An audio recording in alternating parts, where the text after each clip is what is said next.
Thank you, Smiens. There are 6 of us in our family, in my family. I am the second in the birth order and the oldest boy. I was raised to be a conformer. Things like making sure that other people were comfortable, making sure other people were happy, and not so worried about myself. Statements like, do the right thing, meant to me, do what makes them happy. And my church joined in my conformist training. Every Sunday morning, the pastor would read the 10 Commandments, which were the guidelines and parameters that I was supposed to live by.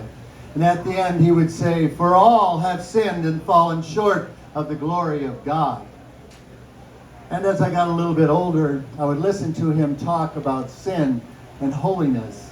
And then the sexual stirring started. And I thought, what does that mean for me? And then he would talk about the horrible sin of homosexuality and how it was an abomination before God. And I sat in the pew and I thought.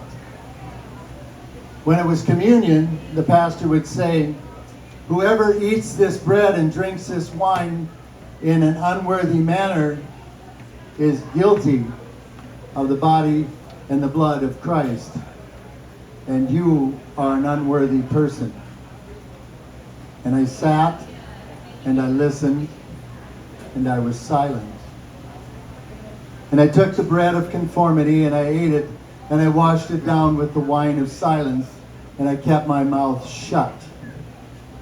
But I was afraid and I was scared because I knew me. Time went on, and as I grew up, I hung around friends, and friends used to make fun of certain people who looked like fags or gays or homos, and they laughed about it, and I laughed too. And I kept quiet. You see, my laughter and my silence let them think that I agreed with them. But for me, it was a safety net because it protected me, and it kept me safe. And I kept myself safe and my mouth shut, and I was silent for many, many years. And then one day, someone asked me the question, right to my face, "Are you gay?" In that moment, I wanted to sink back into my safety net, and I wanted to keep my mouth shut.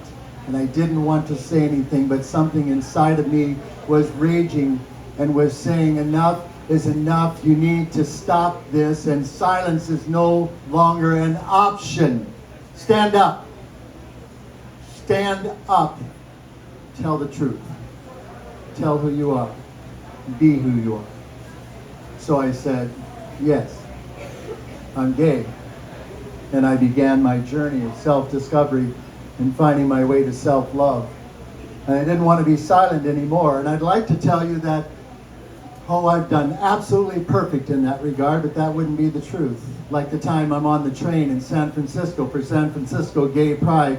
There's a bunch of gay pride goers on the train, and we're all sitting there, and a young man is sitting in a seat, and someone starts picking on him, and I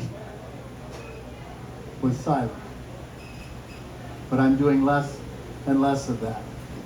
In fact, I grew up in a small town in Iowa, and I've been thinking about taking my solo show, Paper Bag Confessions, back to Iowa and sharing my story back there in that religious conservative environment. And every year I talk about it, and every year I talk myself out of it. But not this year. This year, I'm renting a theater in August, and I'm going to go back and I'm going to do a performance. I'm not going to hang my head. I'm not going to be ashamed of who I am. You see, I used to think that I had to keep my mouth shut and I have to stay quiet because other people need to feel comfortable, and now I don't give a damn. They can feel uncomfortable if they want. They can think what they want of me, but I'm going to share my story. Yes. In the words of Jean-Paul Sartre, the French philosopher, he said, "All words have consequences, but all silences do too." Wow. Thank you.